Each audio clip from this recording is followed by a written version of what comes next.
Pakistan stock data channel में खुशामदीद। आज हमें मौका मिला तो हमने सोचा थोड़ी सी अपडेट की वीडियो बनाते हैं। पिछले 3-4 दिनों से ऐसा लग रहा है कि मार्केट का सत्यानाश हो गया है। अब आज कोई उठ के यूट्यूब का एनालिस्ट कहते हैं भाई मुल्क के हालात ख़राब हैं और IMF का मसला बढ़ रहा है, असेंबलीज़ का मसला है। ये वो मसले हैं जो 4 दिन पहले भी थे और महीना पहले भी थे। तो पहले मार्केट 39,000 पे जाके 41,000 तक क्यों गई और 41,000 से जाके ऐसे लगता है उसके नीचे से सीढ़ी खींच ली।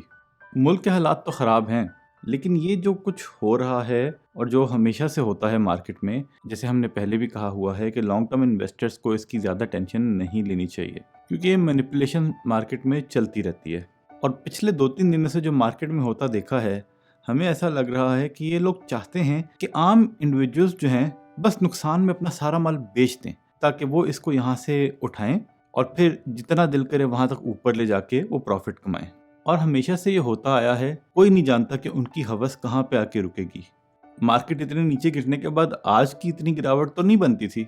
अगर आम हालात में बात करें कि इतना गिर गई थी, आज ऐसी नहीं क्या बात हुई है। लेकिन बात यह है कि हमारे मुताबिक ये पैनिक फैलाया जा रहा है।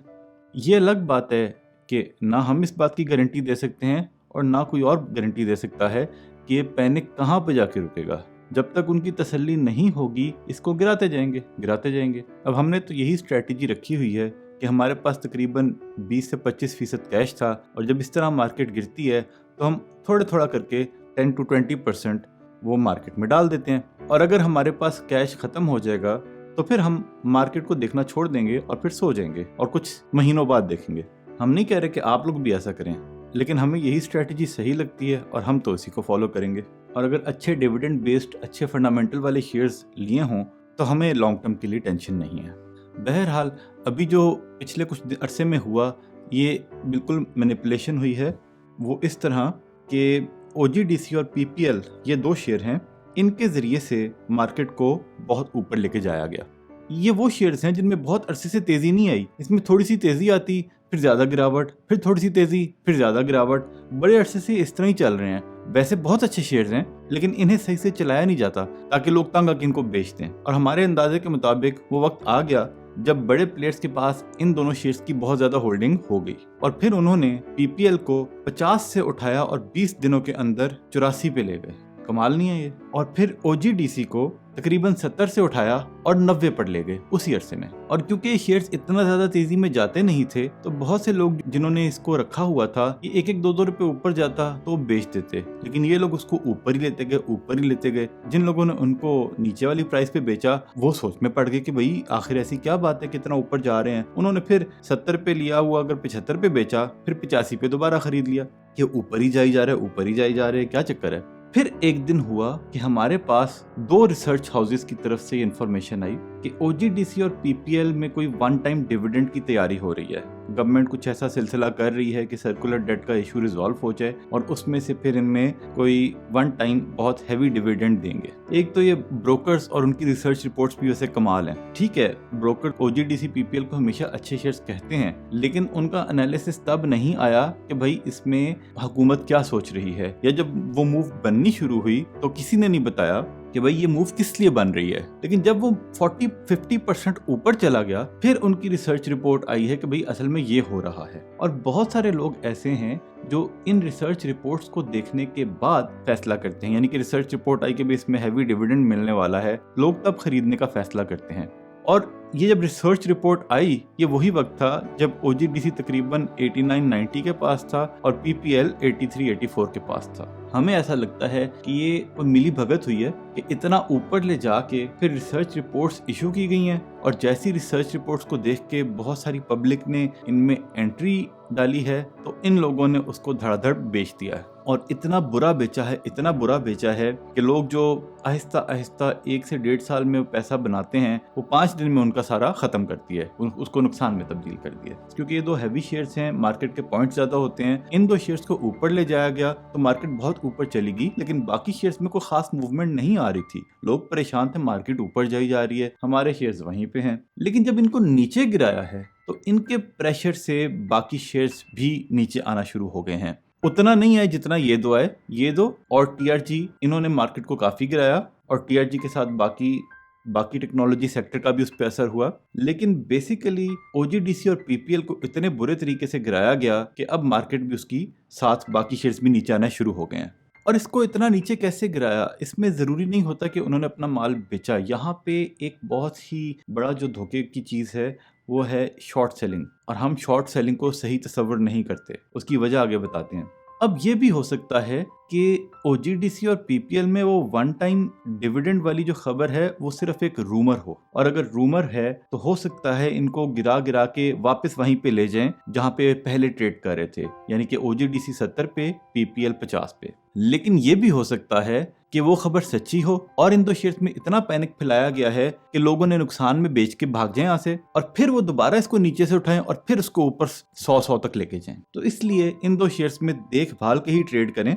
लॉन्ग टर्म के लिए रखे हैं तो ठीक है, और लॉन्ग टर्म में 6 महीने साल कोई वक्त नहीं होता। लॉन्ग टर्म है तो फिर लॉन्ग टर्म है, लेकिन शॉर्ट टर्म वाले बड़ा सोच समझ के इन दो शेयर्स में ट्रेड करें, क्योंकि इस वक्त ये दो शेयर्स हमें मार्केट मैनिपुलेशन के टॉप पे नजर आ रहे हैं। और मैनिपुलेशन में वही बात है कि या तो शेयर को एकदम इतना ऊपर ले जाया जाता है कि लोग फिर जब उसको अपर कैप लगता है वहां पे खरीदने पहुंचते हैं, या इतना नीचे ले जाया जाता है कि लोग लोअर कैप पे उसको बेच देते हैं, और इतने में थोड़े से अरसे में ही 10 से 15% का नुकसान उठा बैठते हैं। तो बड़े केयरफुली अगर आप करना चाहते हैं इनमें तो करें, और रिस्क नहीं लेना चाहते तो अवॉइड करें।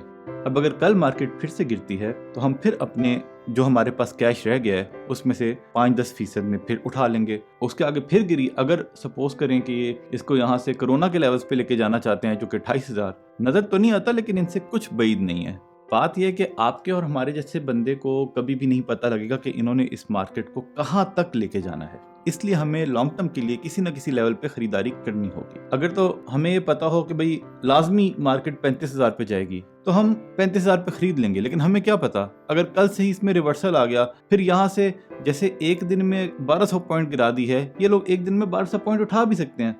फिर अगर कल मार्केट रिकवर कर जाती है और उसमें 1200 पॉइंट ऐड हो जाते हैं और फिर हम उसमें एंट्री लेते हैं कि भी वापस बाइंग आ गई है, तो ये भी मैनिपुलेशन की एक निशानी है। वो बाइंग दिखा के फिर आपको महंगा बेचेंगे, फिर अगले दिन फिर उसको बेच के निकल जाएंगे। तो इसलिए आजकल की जो मार्केट के हालात हैं, मेरे ख्याल है जो ट्रेडर्स हैं उनको तो ट्रेडिंग करनी ही नहीं चाहिए, और सिर्फ वो लोग जिसको भी जहाँ पे लगता है कि कोई शेयर बेहतर है लॉन्ग टर्म के लिए, वहां पे वो उसमें सरमायाकारी करे, इन्वेस्टमेंट करे लॉन्ग टर्म के लिए। फिर ये ना सोचे कि अगर मैंने आज SNGP 35 रुपए का लिया है, अगर ये 25 पे चला गया तो क्या होगा, क्योंकि 35 से वापस 45 पे भी जा सकता है, 35 से 25 पे भी जा सकता है। अगर 35 से 45 पे चला गया, आपने नहीं खरीदा, फिर आपको अफसोस होगा।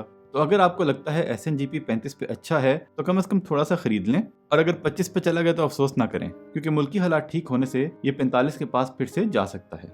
वैसे ही एक मिसाल दी है, लेकिन हर शेयर के लिए आपने फैसला खुद करना है। हाँ, किसी को बहुत ज्यादा यकीन है कि मार्केट 2-3 हजार पॉइंट्स नीचे जाएगी तो बेशक अपना माल बेच दे और फिर 2-3 हजार पॉइंट्स के बाद खरीद ले, लेकिन भाई हमें तो गैप पहल नहीं है, इसलिए हमने तो अपना माल नहीं बेचा। वैसे भी हम तो लॉन्ग टर्म के हिसाब में सरमायाकारी करते हैं और अच्छे शेयर्स में करते हैं, इसलिए मार्केट की ऐसी हरकतों को देख के गुस्सा तो आता है, लेकिन अब तो आदत सी हो गई है ऐसे जीने में।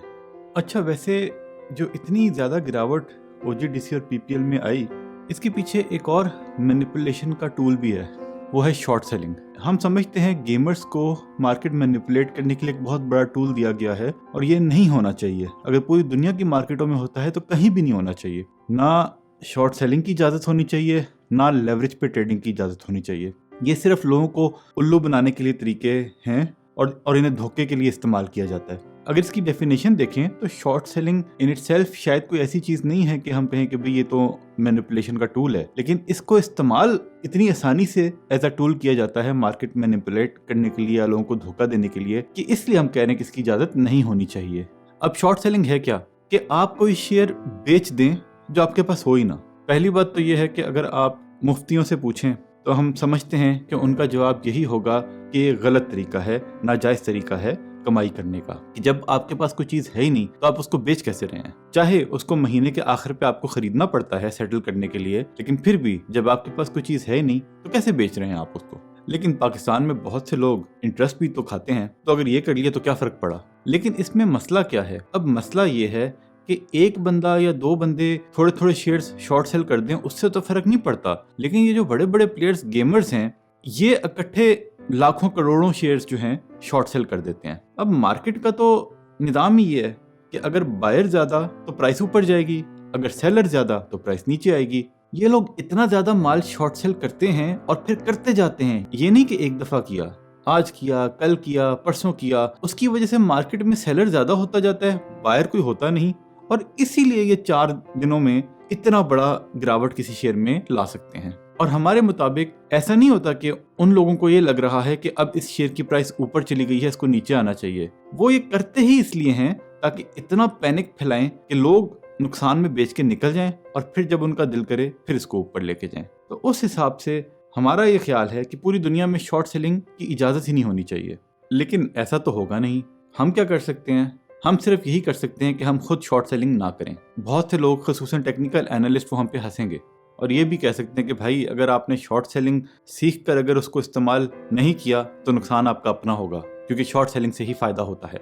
देखिए, बात ये होती है कि हमने ये फैसला करना है कि क्या चीज़ सही है, क्या चीज़ गलत। हम स्टॉक मार्केट में आए ही इसलिए क्योंकि हम इंटरेस्ट को गलत समझते हैं। अब स्टॉक मार्केट में जिस तरीके से काम चलता है और जिस तरीके से लोगों के लिए परेशानी का बायस बनता है, हम समझते हैं अगर किसी के पास कोई दूसरा ऐसा एरिना है जहाँ पे वो पैसा सरमाया लगा सकता है तो उसको वहाँ लगाना चाहिए, क्योंकि ये टेंशन ज़रूर देती है इंसान को। लॉन्ग टर्म में शायद फ़ायदा दे भी दे, लेकिन टेंशन ज़रूर देती है। लेकिन जिसके पास और कोई ज़रिया ना हो और वो सूद का इस्तेमाल भी नहीं करना चाहता, तो अगर सूद से बच के हम स्टॉक मार्केट में आए हैं तो हम स्टॉक मार्केट की उस चीज़ को क्यों करें जो गलत है।